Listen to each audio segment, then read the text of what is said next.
Un peu de calme, s'il vous plaît. Arthur Rubinstein, grand pianiste, à mon avis largement surévalué, hein, c'est un peu le Julie Lescaut du piano.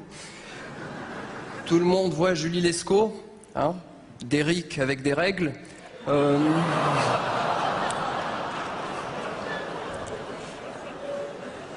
Arthur Rubinstein disait « Je monte sur scène pour faire l'amour à la salle ». Alors, c'est pas du tout mon cas. Hein. Pas parce que vous n'êtes pas sexy, hein, je veux dire, dans le noir, qui ne l'est pas. Mais vous avez certainement remarqué que j'ai une politesse, une élégance, une grâce, une hauteur de vue, une pudeur même, qui est loin d'évoquer spontanément l'univers du déglaçage au foutre. Alors, je vois que dans la salle, il y a des enfants, j'explique le mot foutre. Le foutre, comment dire, c'est du je t'aime en gelée.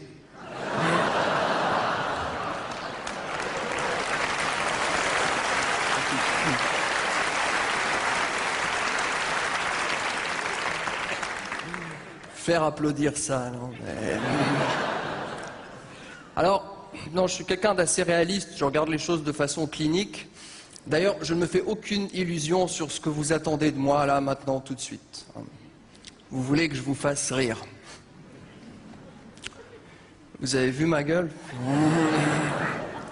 Enfin, moi, si je me mets dans la rue avec un panneau, j'anime vos soirées, je risque pas de travailler souvent, quoi.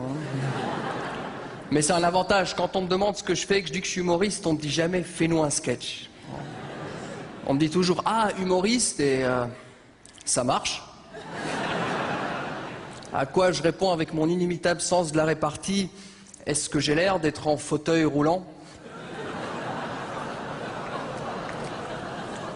Alors, il y a peut-être des personnes en fauteuil roulant ici, je veux pas les accabler, hein. Enfin, moi je trouve ça très bien.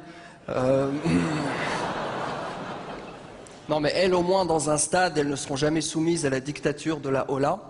Vous voyez, la hola, je vous le fais parce qu'apparemment... Vous voyez, la hola, ce double salut nazi socialement acceptable.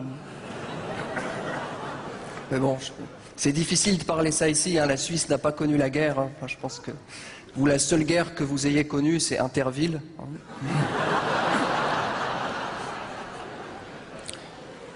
Le nazisme, comment vous expliquez ça? C'est comme un meeting de Ségolène avec des idées.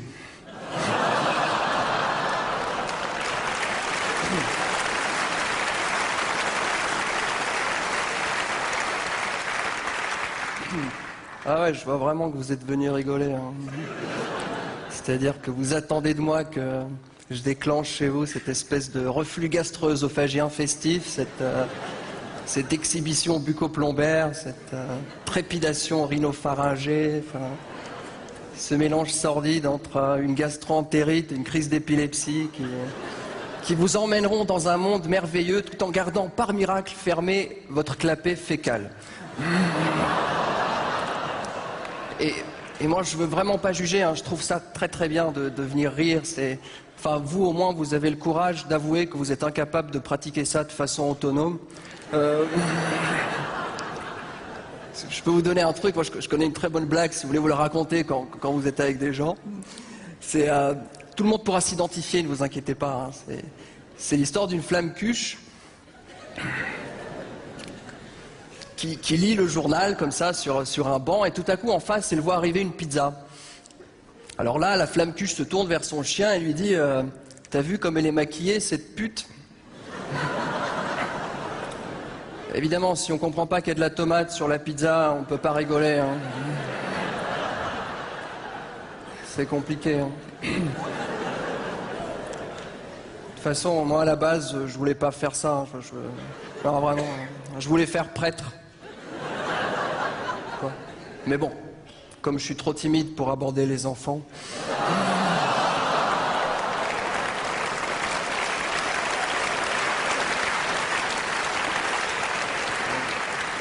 Et en plus, je viens d'une... mon père était le plus grand comique slovène de l'entre-deux-guerres. Bon, moi, je l'ai jamais connu. Il est mort 2 ans avant ma naissance. Ma mère lui en a toujours voulu, enfin elle m'en a toujours voulu. Après, comme lui était plus là, dès que je suis né, elle a publié un livre intitulé L'enfant, cet être miraculeux issu de la rencontre entre un ovule qui dort et une capote qui pète. Moi, je m'en suis jamais remis, ce qui explique sans doute ma nature de cartésien désabusé. Je vais peut-être vous expliquer ce que c'est, on sait jamais. Cartésien désabusé, c'est-à-dire que je pense, donc je suis, mais je m'en fous.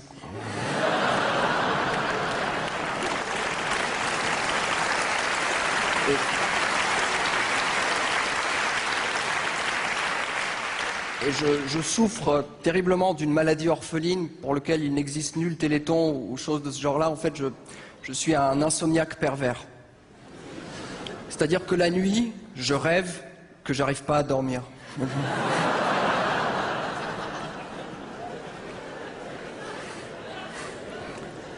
J'ai l'impression que vous comprenez moins bien au fond de la salle, je sais pas pourquoi.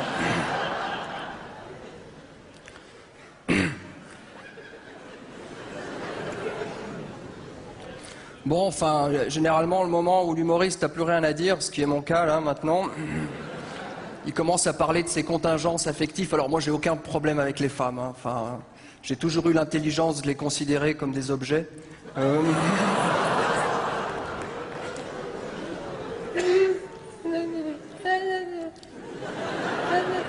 Non, il y a quelque chose que j'ai jamais compris en fait chez les femmes, c'est que quand elles désirent quelqu'un, elles feignent l'indifférence.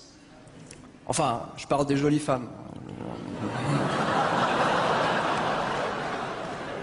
Enfin, celles qui m'intéressent. Enfin, moi, je crois absolument pas à cette phrase de Oscar Wilde qui disait « Je laisse les jolies femmes aux hommes sans imagination ». Ça, c'est bien une phrase de sodomite.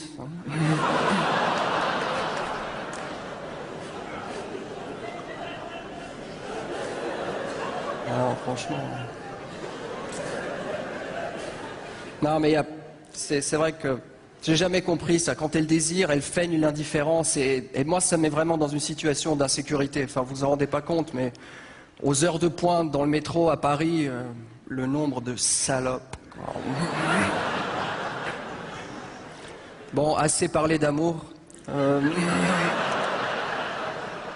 Enfin, l'amour, vous savez, hein, cette chose merveilleuse qui peut exister entre un homme et une femme et une femme, ou un homme et deux femmes.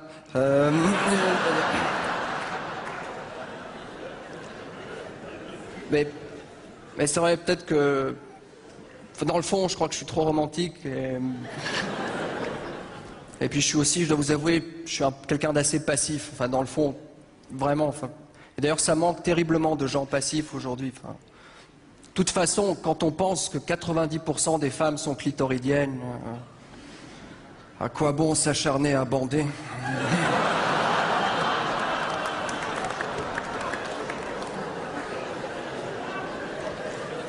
Non, je suis au courant, hein, je suis au courant.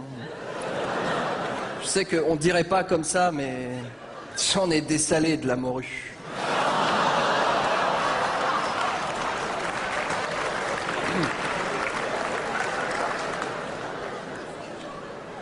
Voilà. Enfin, on m'a dit de faire des trucs engagés, alors moi je... D'ailleurs, comme c'est un peu, comme il y a une soirée, enfin, comme Michael pirate les chanteurs et que tout le monde pirate un peu, fait des imitations, enfin, moi je sais faire une imitation vachement bien et très politiquement correcte, hein, je pense que vraiment familiale, je dirais, je sais imiter le Christ.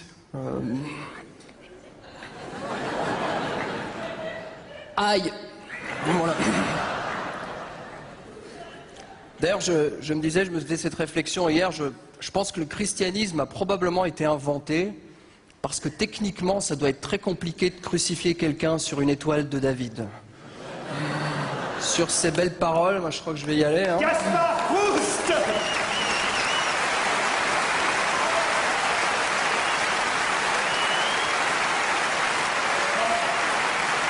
Reste ici, Gaspard. Parce que c'est... Tu peux pas... tu peux pas terminer là-dessus. En plus, j'ai vu que tu savais faire des imitations, tu as commencé à en faire une. Et quand même, c'est aussi la soirée des imitations.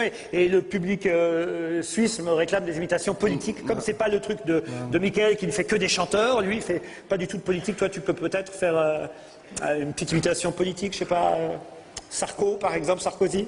Non, j'ai pas de pied de micro, je peux pas. C'est Attends, vraiment. non, bouge pas. On va te donner un pied de micro, s'il vous plaît, pour... voilà. Voilà. Non, parce que tu peux pas t'en aller comme ça, Gaspard. À toi.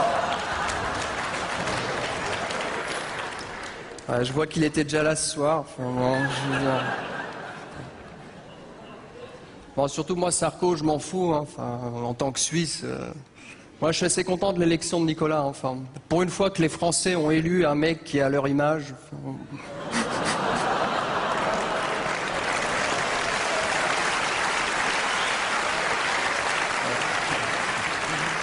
Enfin, franchement, un beauf à gourmette au bras d'une pute à frange. Enfin, bon.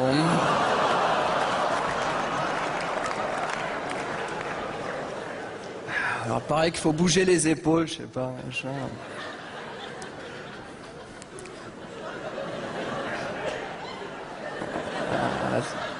Bonjour. Vous m'avez reconnu? Avant de commencer, je voudrais rendre hommage à quelqu'un de formidable, ma femme. Mais j'aimerais aussi lui dire une chose. Carla, tu le sais, tu es très grande. Alors j'aimerais bien que la prochaine fois qu'on fait un 69, tu tailles une pipe à autre chose qu'à mes orteils.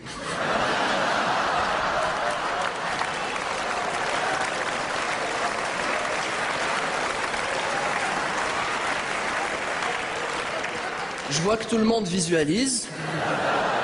C'est gentil pour elle et pour moi. Vous savez, moi, je veux juste que la France réussisse, parce qu'en France, il y a de grandes réussites. Je prends un exemple, moi. Oui. Je reviens d'un voyage en Libye où j'ai rencontré le colonel Kadhafi, le Mick Jagger du Sahel, à qui j'ai vendu des missiles. Ça fait une polémique. C'est quand même incroyable. Est-ce que vous savez que c'est la première fois qu'un pays européen a le courage d'expliquer à nos amis musulmans que quand on fait sauter une bombe, il n'y a pas besoin d'être attaché dessus?